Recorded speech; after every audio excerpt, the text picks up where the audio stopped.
ओम नमो भगवते वासुदेवाय। नमस्कार दोस्तों, मैं हूं करुणा और जगत जननी की कृपा यूट्यूब चैनल में आप सभी का बहुत बहुत स्वागत है। हिंदू पौराणिक कथाओं में वर्णित है, सृष्टि के कर्ता धर्ता भगवान श्री हरि विष्णु 4 माह के लिए शयनकाल में चले जाते हैं और माना जाता है कि जिस दिन वे शयनकाल में चले जाते हैं उसी दिन एकादशी की तिथि होती है, जिसे देवशयनी एकादशी के नाम से जाना जाता है। इसे पद्मा एकादशी, आषाढ़ी एकादशी और हरिशयनी एकादशी के नाम से भी जाना जाता है। पद्म पुराण की मान्यताओं के अनुसार इस दिन उपवास करने से जानबूझकर या अनजाने में किए गए पापों से मुक्ति मिलती है और व्यक्ति की सभी मनोकामनाएं पूर्ण होती है। इस दिन पूरे मन और नियम से पूजा करने से मोक्ष की प्राप्ति होती है और विधिवत पालन करने से व्यक्ति के सारे पाप नष्ट हो जाते हैं। पौराणिक मान्यताओं के अनुसार भगवान श्री हरि इसी दिन से 4 माह के लिए योग निद्रा में चले जाते हैं और चतुर्मास प्रारंभ हो जाता है। चतुर्मास के दौरान सारे मांगलिक कार्य वर्जित माने जाते हैं। कोई भी शुभ कार्य, गृह प्रवेश, नया घर खरीदना, घर या कार्यालय की मरम्मत, वाहन एवं आभूषण की खरीदारी, सभी शुभ कार्य वर्जित माने जाते हैं। हिंदू धार्मिक शास्त्रों के अनुसार आषाढ़ मास की शुक्ल पक्ष की एकादशी को भगवान विष्णु ने शंखासुर दैत्य का वध किया था। इसके पश्चात वे 4 माह के लिए क्षीर सागर में विश्राम करने चले गए थे और फिर कार्तिक मास की शुक्ल पक्ष की एकादशी तिथि को निद्रा से जागे थे। और पुराणों में वर्णित एक और कथा के अनुसार भगवान विष्णु ने वामन रूप में दैत्य बलि के यज्ञ में 3 पग के बराबर धरती दान के रूप में मांगी थी। भगवान ने पहले पग में संपूर्ण पृथ्वी, आकाश और सभी दिशाओं को ढक लिया, अगले पग में संपूर्ण स्वर्गलोक को ले लिया और तीसरे पग में बलि ने अपने आप को समर्पित करते हुए अपने सर पर पग रखने के लिए कहा। इस प्रकार के दान से भगवान ने प्रसन्न होकर बलि को पाताल लोक का अधिपति बना लिया और उससे वरदान मांगने को कहा। तो बलि ने भगवान से कहा कि प्रभु, आप सदैव पाताल में निवास करें। अपने भक्त की इस इच्छा को पूरा करने के लिए भगवान विष्णु पाताल में रहने लगे। इससे लक्ष्मी जी दुखी हो गई।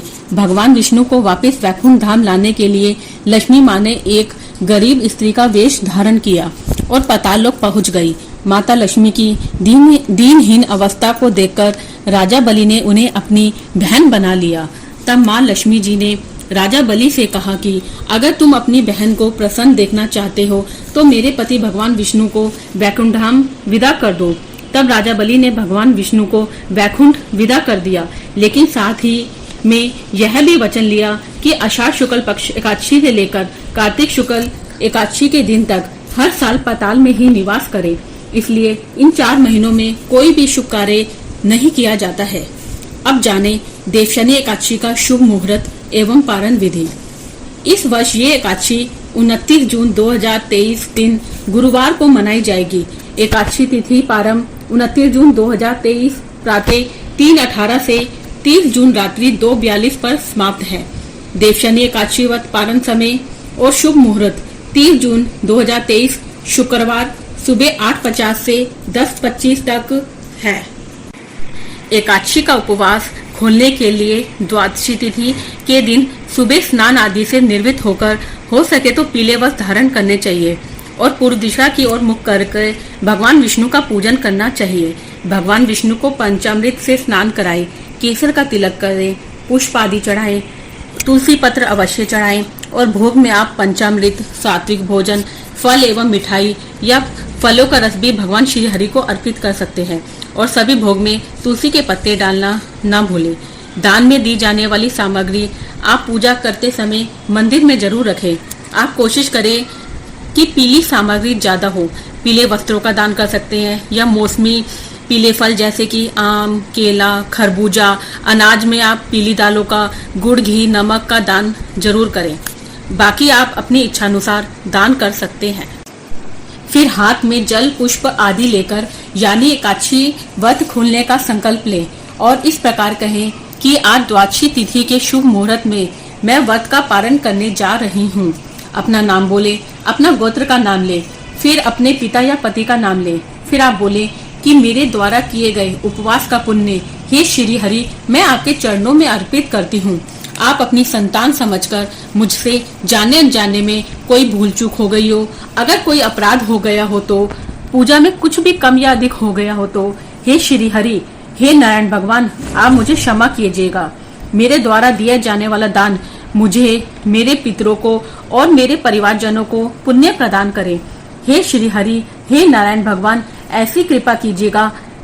फिर आप संकल्पित जल को भगवान के चरणों में अर्पित कर दीजिएगा। फिर भगवान विष्णु की पारण तिथि कथा सुनने के बाद और भगवान श्री हरि के मंत्रों का जाप करने के बाद भगवान को तुलसी पत्र समेत भोग अर्पित करना चाहिए और कपूर से भगवान विष्णु की आरती जरूर करनी चाहिए।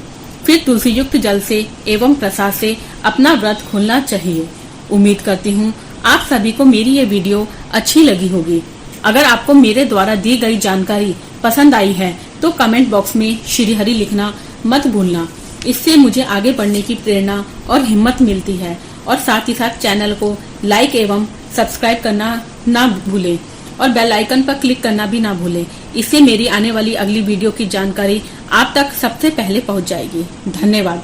ओम नमो भगवते वासुदेवाय।